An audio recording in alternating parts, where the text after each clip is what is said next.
Hey guys, and welcome back to another Queen Form video. In today's video, we're going to be discussing the S20, guys. So like I said, with official release date out and the video that I made talking about, Boost Mobile getting the S20 since it's officially confirmed it's coming to Boost Mobile through their website. I've been getting a lot of questions asking me about the other variants of it. So in today's video, we're going to be discussing a little bit of it. So, have a seat or whatever you're doing and let's get into the video. So hopefully you like it, and hopefully the quality is pretty good too, and the audio, of course, because audio is very important. So yeah, but before we begin, guys, let me give a shout out to our sponsor, Honey. So Honey is a free web browser extension that will find you the best promo codes on popular shopping websites like Amazon, Best Buy, Walmart, Boost Mobile, and many more. Get it today at joinhoney.com/ref/ergonic. That will be in the description below. When you make your first purchase, I will get a small commission, so check it out.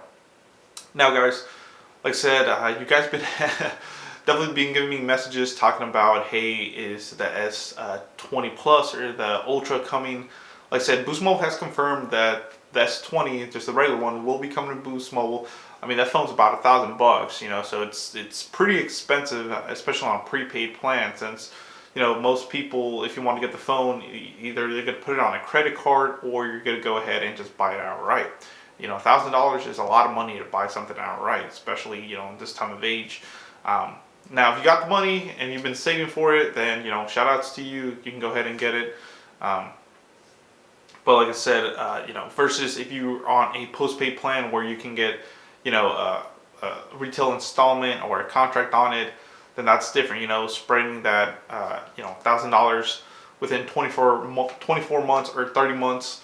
Installment payments, interest free, is definitely worth it, but buying outright is a little expensive. But yeah, so let's go into the history of Boost Mobile and the releases and everything.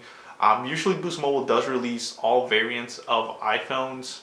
As you can see, they've gotten the 11, the 11 Pro and Pro Max.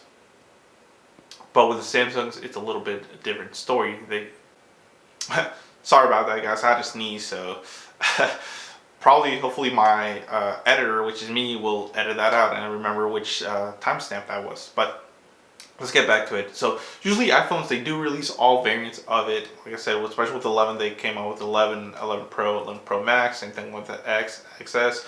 With Samsung, it's a different story. They usually just release, maybe it's just because they don't sell as much Samsungs versus iPhones. Versus like budget, but flagship Samsungs, maybe they don't sell it as much, so that's why they probably don't invest into getting that part of their stock. Versus iPhones, it's usually they sell out even if you have to buy the phone outright. It's iPhone.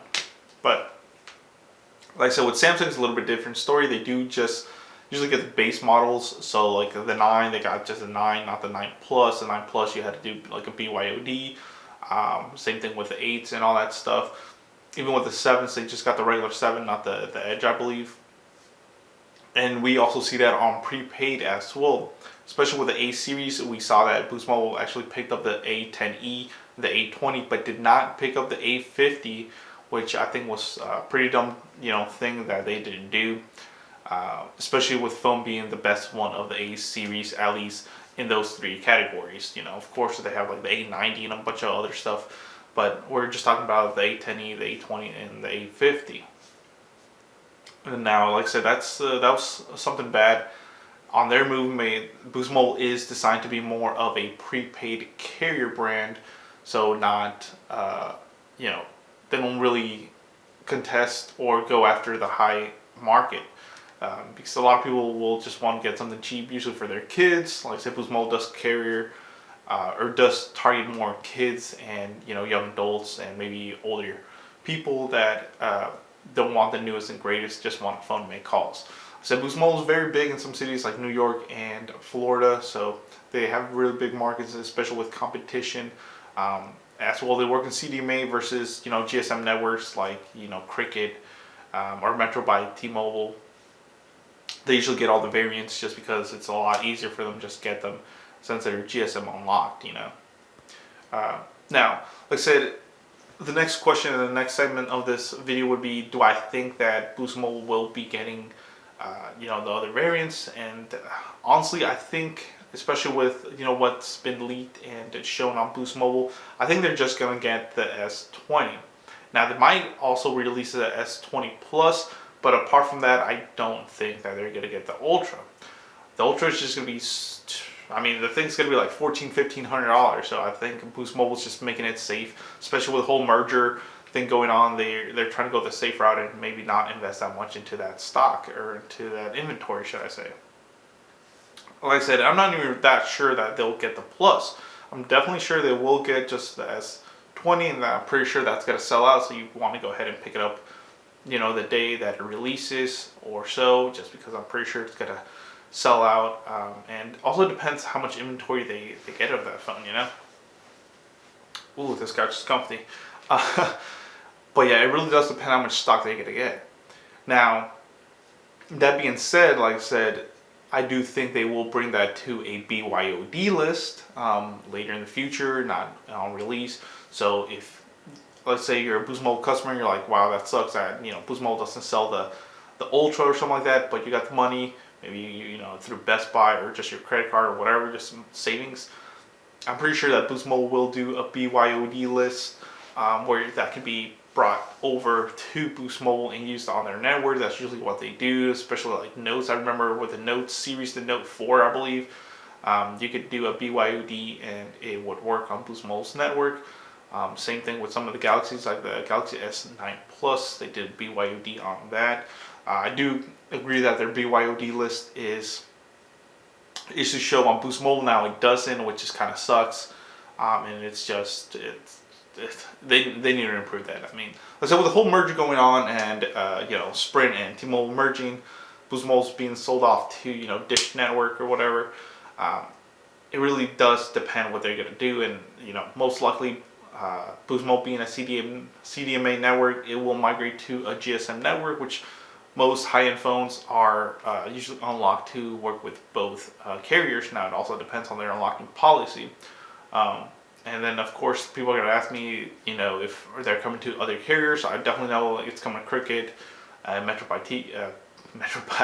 T-Mobile as we'll be getting it. But yeah, it's going to be on definitely a BYOD list. Like I said, you can see that in Boost Mobile's history with high-end phones or even some other phones. They usually do take a little bit to be added to the BYOD list, but it is what it is.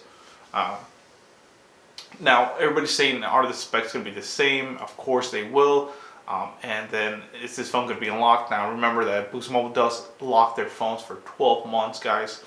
So if you buy the S20 on Boost Mobile, it will be locked for a whole year of active service. You can't just have it and get an iPhone, let's say, then wait a year and then try to unlock it. It has to be active on your account for a whole year.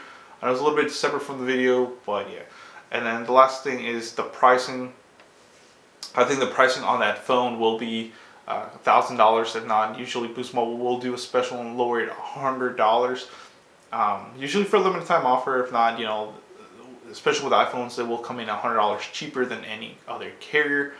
And that kind of entices customers to come over to Boost Mobile and get their service. Like I said, totally make sure you check your service in your area before you get it, because like here where I live, Sprint is okay. T-Mobile definitely is not existing, and then Verizon and like US Cellular work here as well, but not.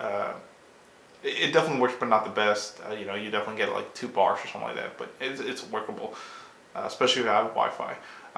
And just to finish it off, guys, like I said, I know it's kind of like a long video, but I really do want to answer a lot of questions, and some of the questions were what I discussed.